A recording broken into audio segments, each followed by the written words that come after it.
sou o Dieguinho. Bom, galera, tá entrando no ar a nossa primeira edição desta quarta-feira, como sempre, com muitas informações para vocês. Então já chega deixando o dedo no like no começo do vídeo, que me ajuda bastante. Quem for novo no canal, por favor, já se inscreva, ative o sininho das notificações e, claro, sigam minha conta pessoal no Instagram, beleza? Parada é a seguinte: hoje tem rodada de Champions League, hoje tem rodada aí de pré-libertadores, hoje tem rodada aí, jogo de ida da final da Recopa Sul-Americana. Sei que tu vai meter aquele secador no Fluminense. Então você aí que é bom de palpite, corre lá na 1xBet, tá bom? O link tá aqui no primeiro comentário fixado do vídeo. Quem usar a palavra promocional Futebolaco com temudo e no final, eles dobram aí o seu primeiro depósito, mas é só no primeiro depósito. A 1xBet é a maior bet do mundo, empresa séria, uma gigante mundial, tá com a gente aqui no canal desde 2019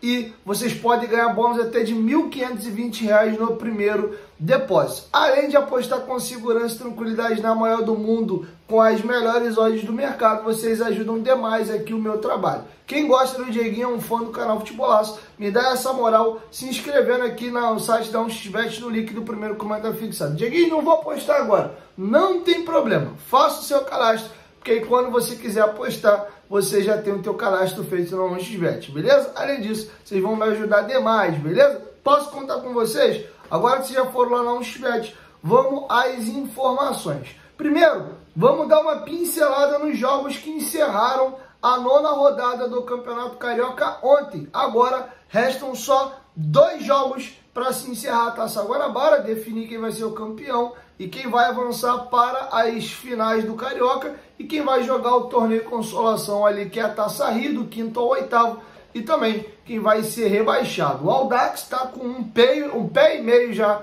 no rebaixamento, mas ainda tem chances matemáticas de se livrar.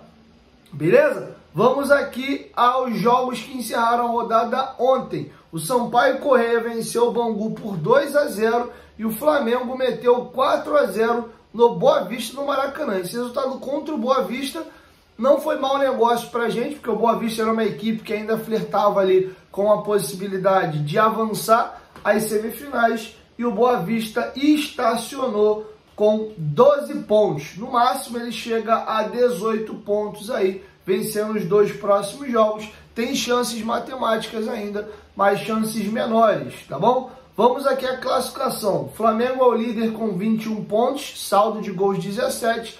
O Fluminense é o vice-líder com também 21 pontos, sendo que saldo de gols 10. O Nova Iguaçu é o terceiro colocado com 18 pontos. O Vasco é o quarto colocado com 16 pontos. O quinto colocado é o Botafogo com 14. O sexto colocado é a Portuguesa com 14. O Boa Vista é o sétimo colocado com 12. O Madureira é o oitavo com 10. O Volta Redonda é o nono com 9. É o nosso próximo adversário no sábado. Sampaio Corrêa tem 7 pontos.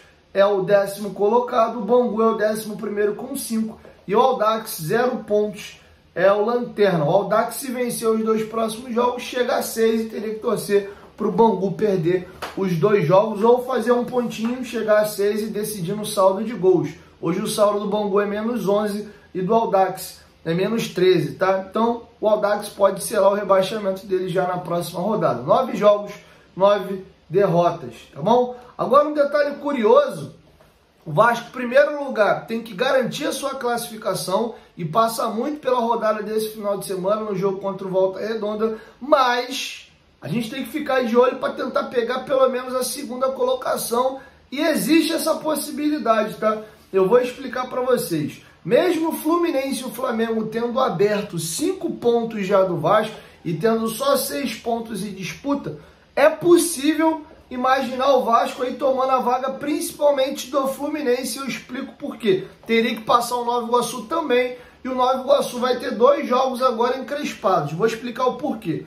A Portuguesa ainda tem chance de classificação. Ela está a 2 pontos do Vasco, tem a mesma pontuação do Botafogo e está a 4 pontos do Nova Iguaçu. A Portuguesa pega neste sábado agora o Nova Iguaçu em casa, e se a Portuguesa ganhar do Nova Iguaçu em casa, a Portuguesa pula para 17. Aí vai ter que secar o Vasco e o Botafogo na rodada para ver se consegue entrar ou não no G4. Então a Portuguesa vai dar a vida, porque se ela perde nessa rodada, o Vasco ganha, aí um abraço, acabou, ela vai para a última rodada boiando no campeonato, já não cai mais, já está classificada para a Taça Rio e também não vai para as finais do estadual. Então é um jogo importante que pode ser um jogo, inclusive, que nos ajude a ultrapassar aí o Nova Iguaçu. O Nova Iguaçu tem saldo 3, o saldo 5. Um simples empate nesse jogo, uma vitória nossa contra o Volta Redonda, nós já passaríamos aí para a terceira colocação. E aí qual é a questão? A equipe do Fluminense vai fazer os 2 clássicos dele agora nas 2 últimas rodadas. No domingo tem Flamengo e Fluminense às 4 e no outro domingo tem Fluminense e Botafogo. Então, por se tratar de clássicos, é perfeitamente possível que o Fluminense perca os 2 jogos. Se o Fluminense perder um jogo e empatar outro, ele vai a 22. O Vasco vencendo os 2 jogos também vai a 22. O Vasco nessas 2 próximas rodadas, para ultrapassar o Fluminense, teria que tirar 5 gols de saldo. Vamos pensar aqui que numa derrota ele vai diminuir o saldo dele de 10 para 9, para 8. Vamos botar uma vitória, uma derrota magra aí por um gol de diferença. Cai para 9, empatou, mantém o saldo. Então o Vasco teria que vencer a equipe aí do Volta Redonda e também a equipe, acho que é a Portuguesa, da Portuguesa, pelo menos aí por 5 gols de diferença nesses 2 jogos. Um 3-0, um 2-0, alguma coisa assim. Ou empatar em número aí no saldo de gols e ter gols pró superior. Hoje o Fluminense tem 15 gols marcados e o Vasco tem 14. Então não é muito difícil, até mesmo tirando só 4 gols de saldo, a gente ultrapassar o número de gols pró. Então dá para pensar assim na segunda colocação. E a segunda colocação seria importante, por quê? Porque o primeiro e o segundo colocado jogam com vantagens nas finais aí do Carioca. O primeiro pega o quarto, o segundo pega o terceiro. O primeiro pega o quarto jogando, podendo jogar por resultados iguais, 1 a 1, pelo empate, e na soma do placar agregado deu um empate, ele também avança. O Flamengo ganha de 2-0, o quarto colocado, que hoje é o Vasco, e perde o jogo de volta por 2-0, no soma agregado dá 2-2. O Flamengo avança e o Vasco fica fora por ter melhor campanha. E o mesmo vale para o segundo colocado. Ele joga contra o terceiro, tendo aí vantagem de resultados iguais ou jogar por empate, tá? Então eu acho que ainda dá para brigar por essa situação. Não é tão simples, mas pensando principalmente no Fluminense, que não ganha clássico há 9 jogos e tem 2 clássicos por fazer, no período inclusive que ele vai estar focado agora na final da Recopa contra a LDU, que é um adversário histórico do Fluminense, acho provável deles já estarem classificados e colocarem ali, quem sabe, um time alternativo, ou não estar tão focado nos clássicos assim e acabar tropeçando nos 2 jogos. Beleza? Agora vamos aqui trazer para vocês outras informações após essa pincelada aí no Campeonato Carioca. Primeira situação, Lúcio Barbosa e Júlio Brandt foram vistos conversando ali, sentados, né, fazendo entre aspas, uma mini reunião num condomínio aqui na Barra da Tijuca, lá na Barra da Tijuca, no Península, tá bom? O Júlio Brandt deve ser o indicado do Pedrinho para poder ser o seu indicado da associação no Conselho de Administração da SAF. São 7 cadeiras, a associação indica 2, uma obrigatoriamente sendo presidente e a outra uma indicação do mesmo, e as outras 5 cadeiras aqui são compostas por pessoas da 777. Beleza? Outro ponto que eu gostaria de trazer para vocês sobre o mercado da bola. O atacante Cauã Paixão, de 19 anos de idade, completa 20 anos agora dia 27 de maio, foi emprestado ao América de Natal até dezembro de 2024. O jogador, ano passado, renovou pela 3ª vez seu contrato com o Vasco. Ele chegou ainda no Sub-15 em 2018, e aí teve 2 renovações ainda como jogador de base, e fez seu primeiro contrato profissional ano passado, renovando até 2025. Ele tem contrato com o Vasco até dezembro de 25, ou seja, ele vai para o América de Natal, depois retorna do empréstimo se o América quiser comprar ou não. Não imagino o América o comprando, mas enfim. E o Vasco vai ter o último ano de contrato com ele. Ao término da temporada 2024, ele estoura a idade de sub-20 e não pode jogar mais na categoria de baixo. Ele já definitivamente é um jogador com idade profissional. O Paixão disputou 4 jogos no time principal do Vasco e agora está sendo emprestado ao América de Natal.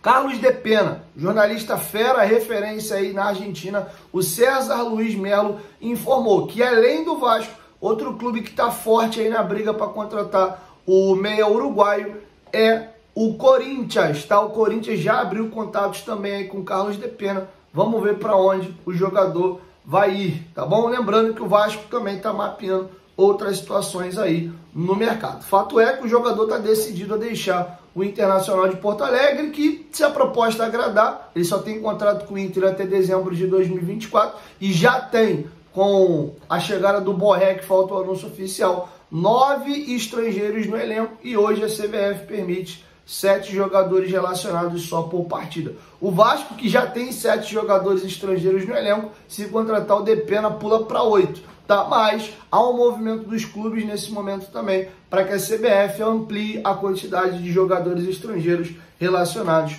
por partida. Tá? Então essa é a situação envolvendo aí o Carlos de Pena, beleza? Outra situação que eu queria falar para vocês é sobre o Pablo Galdames. Trouxe para vocês alguns números dele e como ele está bem no vídeo anterior. O jogador aproveitou sua folga na segunda-feira depois da vitória contra o Botafogo para poder assistir o Rio Open. Inclusive, uma galera está acompanhando esse evento de tênis. Eu lembro que o Nenê, quando jogava no Vasco, sempre ia aos eventos de tênis aqui no Rio de Janeiro. Eu, particularmente, não tenho muito apreço pelo esporte, não. Mas, enfim, o que eu queria falar mesmo sobre o Galdames, queria pegar para vocês um depoimento do Medel. O Medel deu uma entrevista exclusiva ao GE.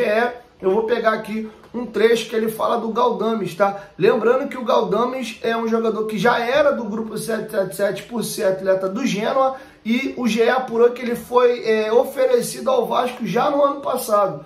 Porém, a comissão técnica e os scouts do Vasco não se interessaram muito. Agora, já sobre o comando do Alexandre Matos, o jogador foi novamente oferecido, estava próximo do final do contrato dele com o Genoa, e aí o Alexandre Matos foi se aprofundar sobre o atleta e gostou, indicou o jogador para a comissão técnica, que se debruçou sobre o nome, e aí foi aprovado, tá? E quem foi importante nessa negociação foi o Medel. O Medel falou muito bem do jogador, eles se conhecem desde a adolescência, e deu ótimo feedback sobre o Galdames. E o jogador em 3 jogos tem um gol, uma assistência e está super bem. Vamos pegar aqui uma fala do Medel ao GE falando sobre o Pablo Galdames, que é muito amigo dele, ele o chama inclusive de Pablito.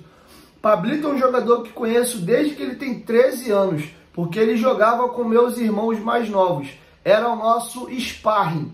Trabalhou conosco na seleção, sei a pessoa que é e o jogador também. Foi um prazer recebê-lo aqui no Vasco. É um jogador muito inteligente que sabe dos movimentos. Ele está demonstrando. Em 3 partidas que jogou, já mostrou isso. Disse o capitão do Vasco, Medel, em entrevista exclusiva ao GE. Inclusive o GE adiantou que vai subir uma matéria ainda hoje, uma matéria exclusiva com o Medel. Tá bom? Então é isso, assim a gente vai encerrando a nossa primeira edição e logo mais eu volto com a segunda, beleza? Quero te ouvir, deixe a sua opinião aqui embaixo nos comentários. E ó, quem não é inscrito no Futebolaço Podcast, por favor, se inscreva lá. Amanhã, às 6 horas da noite, estaremos recebendo o Álvaro Miranda, filho do Eurico Miranda, que sempre trabalhou nas categorias de base. É um cara que eu já tento falar há muito tempo, ele não gosta de dar entrevista, deu a sua primeira entrevista para alguns amigos no Promovecast há 3 semanas atrás, e aí topou gravar com a gente. Então, uma entrevista que por mim é muito aguardada, pegar bastidores da base. A gente vai falar muito de Coutinho, Alan, Souza, Caio Lopes, enfim, essa molecada da base, Lucas Santos, Andrei, por que uns deram certo, outros não. Então tem muito bastidor interessante do Felipe Coutinho, coisas interessantes para a gente discorrer, e claro, também pegar um pouco de bastidores aí do Eurico Miranda, que é sempre positivo e válido para a gente conhecer cada vez mais a história do nosso clube, beleza? Estamos num crescimento muito forte, acabamos de pegar agora 72 mil inscritos, já batemos 73, batemos recorde de audiência nesse mês de fevereiro, sem o mês ter sequer encerrado, então a gente está crescendo bastante, e pô, tem muita entrevista legal lá. Quem não se inscreveu ainda no Futebolaço Podcast, se inscreve lá, dá rapidinho, já sai do vídeo aí, Futebolaço Podcast, se inscreve lá que tem muita entrevista legal chegando aí, beleza? Inclusive na próxima segunda-feira, quem vai gravar com a gente é o Carlos Brasil. Então vai ter muito assunto aí de base, claro, ele foi diretor do Profissional do Vasco em 2022, então vou dar uma passeada pelaquela Série B ali também, beleza? 1, 2, 3, Futebolaço, tamo junto família, qualquer momento de volta lá, tamo junto, valeu, fui!